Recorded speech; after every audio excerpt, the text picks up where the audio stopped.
Bismillahirrahmanirrahim. Assalamualaikum warahmatullahi wabarakatuh.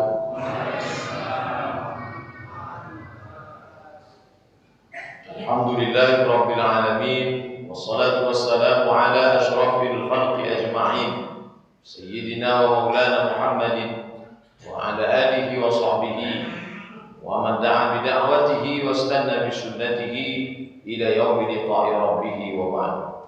Bapak-bapak, ibu-ibu, hadirin hadirat, para remaja sekalian, yang besar tak dihimbau gelar, yang kecil tak dapat disebut nama, insyaallah kita semua hamba-hamba yang dimuliakan Allah Subhanahu wa taala.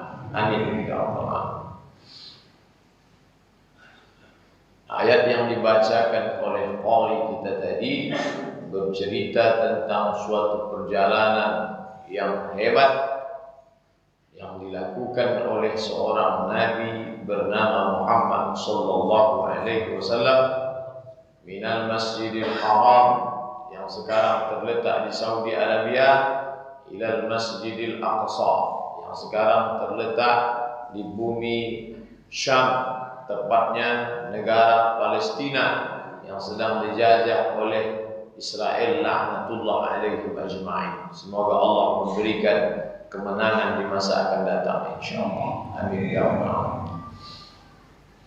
Adapun orang yang mengingkari peristiwa ini kafir. Begitu ditanya kepada Syekh Muhammad Mutawalli Asy-Sya'rawi dalam kitabnya Al-Fatawa Al-Kubra, "Syekh, apa hukumnya orang tak percaya kepada Isra Mi'raj?" Kafir. Mana dalilnya?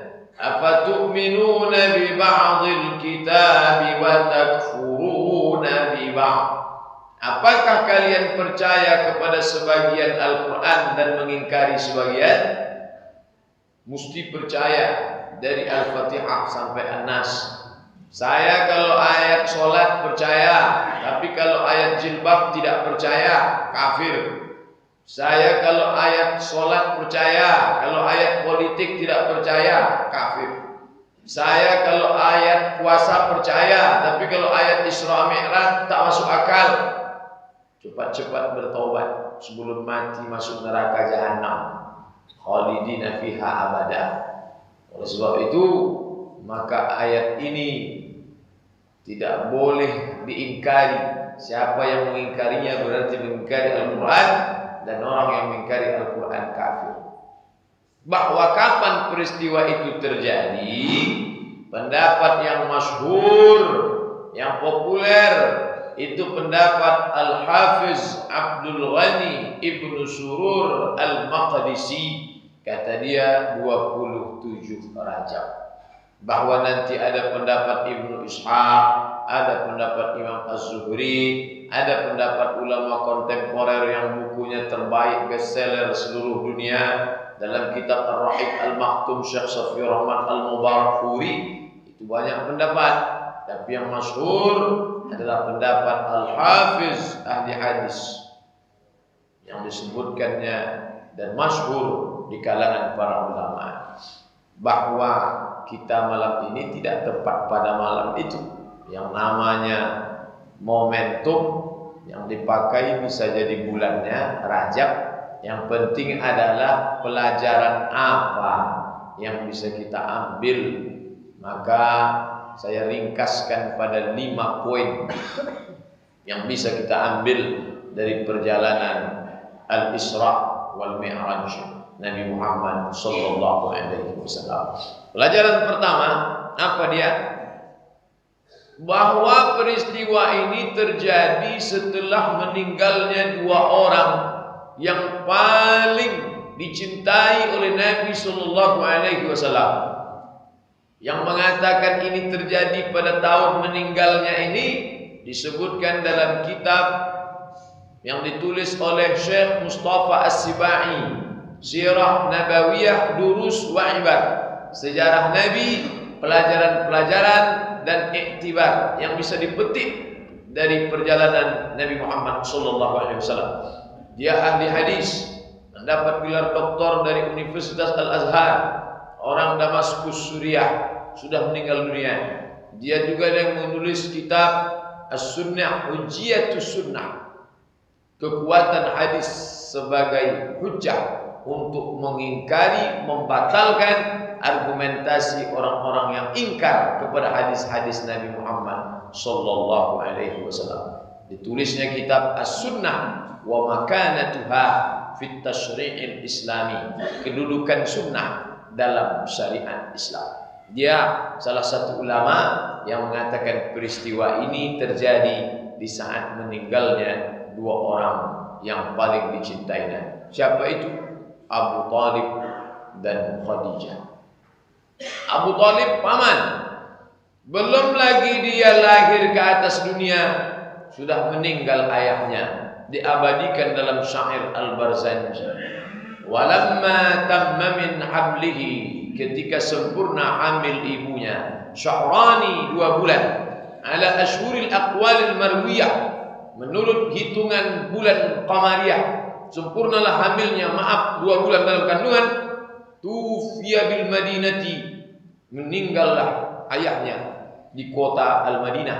Waktu itu nama kota itu masih lagi disebut sebagai Yathrib. Abu Abdullah, ayahnya meninggal. Belum nampak dunia, ayah sudah meninggal dunia. Lalu kemudian setelah berumur lebih kurang 4 tahun, meninggal pula lah ibunya, Aminah. Apa maknanya? Dia tidak ada tempat bergantung. Bergantung kepada ayah, wajahnya pun tak nampak. Bergantung kepada ibu, tak terbayang. Kata orang, kita ini bisa mengingat wajah umur 5 tahun. Mungkin dia diberikan kekhususan sebelum itu sudah bisa mengingat. Tapi yang jelas tak sempurna kasih sayang ayah dan ibu dia peroleh. Dibesarkan oleh Datuk Abdul Muttalib, tak lama. Satu riwayat menyebut 8 tahun umur meninggal pula Datuk. Berpindah kasih kepada saudara ayahnya Abu Talib. Banyak saudara yang lain, Abu Lahab kaya, tapi rupanya di rumah Abu Talib itulah dia merasa nyaman. Abu Talib anaknya banyak, susah. Di antara anak Abu Talib ada Ja'far bin Abi Talib. Di antara anaknya ada Ali bin Abi Talib. Nabi dibesarkan bersama mereka. Nama istri Abu Talib itu Fatimah. Maka nama anak Nabi pun juga Fatimah. Makanya Ali itu 2 Fatimah dalam hidupnya. Satu emaknya, satu istrinya. Emaknya namanya Fatimah dan istrinya namanya Fatimah. Ketika meninggal Fatimah, meleleh air mata Nabi. Ketika semua perempuan tak memperdulikan aku, engkaulah sayang kepada aku Fatimah. Ketika orang tidak memberi baju, engkaulah yang memberi baju. Tahan Fatimah itu lapar demi perut Nabi SAW kenyang. Dia tak membedakan anak kandungnya dengan keponakannya yang yatim piatu, Muhammad sallallahu alaihi wasallam. Orang kafir Quraisy itu segan membunuh Nabi karena dia keponakan Abu Talib. Abu Talib itu orang yang dihormati karena dia darah biru, bangsawan, anak kandung Abdul Muttalib. Abdul Muttalib anak Hashim, Hashim anak Abdi Manaf, Abdi Manaf anak Qusay. Qusay adalah orang terbesar yang sudah membangun Darun Nadwah, tempat pertemuan di Makkah Al-Mukarramah. Qusay keturunan Lu'ay Fihir, cucu cicit keturunan Adnan, Adnan cucu cicit Ismail, Ismail anak kandung Ibrahim, menetes darah biru Ibrahim dalam diri Abu Talib. Maka mereka segan mengganggu Muhammad sallallahu alaihi wasallam karena dia keponakan bangsawan besar. Meninggal ayah, meninggal ibu, meninggal datuk, meninggal paman, meninggal istri. Pukulan yang luar biasa. Apa yang diinginkan Allah dari kematian ini? Allah ingin menjadikan hamba ini hanya bergantung kepada Allah saja. Sekarang banyak anak bergantung kepada orang tua. Dari mulai dia anak-anak sampai dia punya anak. Bergantung kepada istri. Istri bergantung kepada suami. Jangan gantungkan hidupmu kepada makhluk. Istri kalau terlalu sayang kepada suami, nanti suaminya kawin lagi, stres, minum baygon. Suami kalau terlalu cinta kepada istri, istrinya selingkuh, terjun ke sungai Siak, mati. Jangan pernah berharap kepada manusia. Maka pelajaran pertama dari peristiwa Isra dan Mi'raj adalah bagaimana Allah menjadikan Muhammad sallallahu alaihi wasallam betul-betul hanya menggantungkan hidupnya kepada Allah Subhanahu wa taala. Makanya orang yang bisa mengatakan inna salati wa nusuki wa mahyaya wa mamati lillah, itu hanya orang yang sudah putus harapnya kepada manusia. Berharap kepada harta binasa, berharap kepada kuasa sirna, berharap kepada manusia berubah. Hari ini kawan, besok berubah menjadi lawan. Maka siapalah orang yang paling putus harapnya kepada manusia? Dialah Muhammad sallallahu alaihi wasallam. Bukan omongannya. Kalau Ustaz Abdul Somad ngomong mungkin jangan gantungkan harapan kepada ibu kita, kepada ayah kita, kepada istri kita, kepada anak kita. Nah, itu kan ngomong dia aja tuh. Pulang dari sini nangis sama maknya. Tapi Nabi SAW mau kemana dia bergantung? Mau bergantung ke ayah, gambarnya pun tak ada, wajahnya pun tak ingat. Mau bergantung ke ibu, belum dapat kasih sayangnya. Mau bergantung ke paman, paman meninggal. Istri, buah hati belayan jiwa, ketika dia menggigil kedinginan turun dari gua Hira, yang menyelimuti dia Khadijah. 3 kali dia naik ke gua Hira.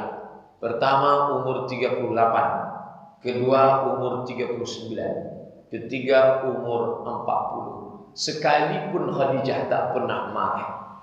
Pergi dia naik ke atas, diberikan Khadijah makanan, dipersiapkannya perbekalan, naik dia bertahajud. Umur 38, umur 39 dia ulang lagi. Khadijah tak kecewa. Umur 40 dia ulang lagi. Khadijah tak pernah merepet, tak pernah menyumpah serapah. Begitu turun dia kedinginan, Khadijah menyelimuti dia. Begitulah Khadijah. Tiba-tiba Khadijah yang setia dan penyayang itu menghadap Allah Subhanahu wa taala. Bayangkanlah istri-istri zaman sekarang, pergi suami naik tak tentu arah ke Jabal Nur, pasti dia marah. Abang mau kemana? Ke Jabal Nur. Sana naik lagi ke atas. Begitu turun kedinginan, kan dah aku bilang, larang tak mau, ini kedinginan, tahankanlah. Khadijah tak begitu, kedinginan dia diselimutinya, maka turun ayat ya ayyuhal muddassir. Satu lagi la ayyuhal muzammil, hai orang yang berselimut. Yang menyelimuti dia itu Khadijah. Badannya hangat karena selimut, tapi hatinya masih gelisah. Siapa yang menenangkannya? Khadijah. Khadijah membawa kepada saudaranya bernama Waraqah ibnu Naufal. Waraqah, ini suamiku ini menggigil kedinginan turun dari gua Hira tadi malam. Apa yang dia lihat? Ada makhluk yang besar sekali menyuruh dia membaca Iqra. Tapi dia jawab, ma ana biqari, aku tak bisa baca. Iqra, ma ana biqari. Iqra, ma ana biqari. Lalu dia membacakan Iqra bismi rabbikal ladzi khalaq, khalaqal insana min 'alaqin, Iqra wa rabbukal akramul ladzi 'allama bil qalam, 'allamal insana ma lam ya'lam. Apa itu kira-kira wahai Waraqah? Waraqah ibnu Naufal adalah orang yang rajin membaca Taurat dan Injil. Lalu kemudian Waraqah merenung lama. Apa kata dia? Namus, itulah malaikat yang dulu pernah turun kepada Musa, yang pernah turun kepada Isa, dan sekarang dia turun kepada Nabi akhir zaman yang pernah dijanjikan Isa, ya'ti min ba'dismuhu Ahmad, akan datang Nabi terakhir bernama Ahmad. Karena nama dia juga Ahmad, nama dia juga Muhammad. Dialah Muhammad dan dialah yang terpuji, Muhammad sallallahu alaihi wasallam. Maka tenanglah hati, hati tenang, badan tenang. Yang menenangkan itu siapa? Khadijah. Sekarang 2 tempat bergantung itu patah sekaligus. Paman yang selama ini tempat bermusyawarah, melindungi, patah. Yang satu lagi tinggal, patah. Tak ada tempat bergantung. Pergilah dia ke satu kampung namanya Taif. Di sana ada suku Saqif yang insya Allah akan menyambut dakwahnya. Paman boleh meninggal, istri boleh dipanggil Allah, tapi insya Allah hati yang luka ini akan terobati dengan disambutnya dakwah oleh orang-orang Taif. Orang Taif tidak menyambut Nabi dengan tala'al badru alaina. Mereka tidak menyambutnya dengan marhaban ya nural aini. Mereka sambut dengan lemparan batu, kotoran onta, tulang. Salah satu batu kerikil itu mengena ke pelipis Nabi, menetes darah. Dia tak tahan, lalu dia bersembunyi di balik bukit, lalu dia berdoa kepada Allah. Apa kata dia? Ilaika ashku dha'fa quwwati, kepada engkau aku mengadukan kelemahan diriku, wa qillata hilati, ketidakberdayaanku, wa qillata hilati, ketidakberdayaanku, wa hawani bainan nas, aku sekarang hina di hadapan orang, ya Allah. Pamanku meninggal, istriku meninggal, aku lempar pakai batu. Anta Rabbul Mustad'afin, engkaulah Rabb, Allah, tempat berharapnya semua orang-orang yang lemah. Disitulah puncak pengharapan dia, murni, tak ada lagi harapan. Tak berharap kepada istri, tak berharap kepada ibu, tak berharap kepada ayah, tak berharap kepada paman, tak berharap kepada orang. Darah menetes. Di saat darah menetes itu datang malakul jibal. Malak artinya malaikat. Jibal, bukit, segala bukit ini dijaga oleh malakul jibal. Apa kata malakul jibal? Ya Muhammad, wahai Muhammad, atbiq alaihim akhshabaini, tunjukkan mana bukit yang paling besar di jazirah Arab ini, akan kucabut, kutimpakan kepada mereka yang melemparmu itu. Bapak Ibu bayangkan, andailah kita yang sedang mengalami itu, suami yang sedang lemah, istri meninggal, paman meninggal, hati susah, orang melempar pakai batu, darah masih menetes. Tiba-tiba datang malakul jibal. Hai Abdul Somad, tunjukkan mana bukit, biar kutimpakan kepada mereka. Langsung saya tunjuk, itu Gunung Sibaya, itu Gunung Merapi, itu Gunung Kidul. Cabut semua, bantaikan ke mereka, ratakan mereka semua dengan tanah.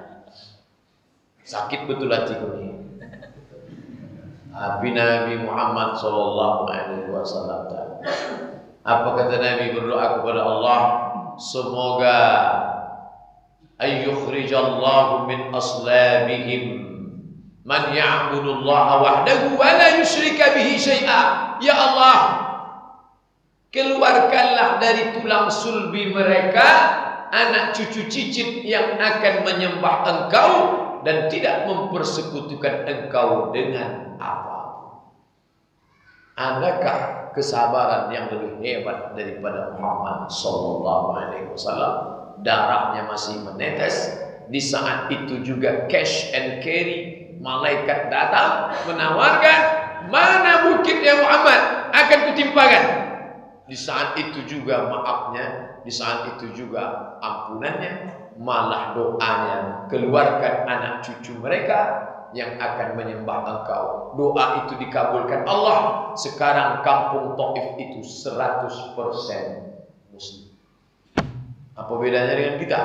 Kita kalau sudah marah sama orang satu kampung itu, cucu cicitnya 77 keturunan, tidak akan kita maafkan sampai cucu cicitnya. Sampai saat sakratul maut pun pesan terakhirnya, anakmu, cucumu, cicitmu, kusumpahkan nikah sama anaknya. Akhirnya anak cucu cicit pun takut makan sumpah. Sumpah-sumpah yang begini tak berlaku, karena sumpah ini melawan ketetapan Allah. La ta'ata li makhluqin, tidak perlu ketaatan kepada makhluk fi maksiatil khaliq, kalau ketaatan itu menyebabkan durhaka kepada Khaliq Allah Subhanahu wa taala. Jadi Bapak Ibu yang dimuliakan Allah, hikmah di balik perjalanan Isra dan Mi'raj, dia bukan terjadi tanpa sebab.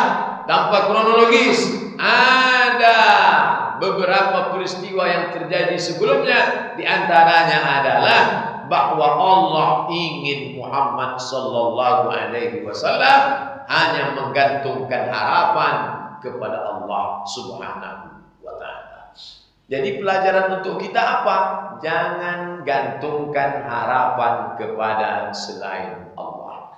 Menggantungkan harapan kepada CPNS. Nanti kalau tak masuk, stres. Sebelum pengumuman, sholat duha, sholat tahajud, sholat witir, sholat baca Quran. Begitu tak lulus, sholat maghrib pun tidak.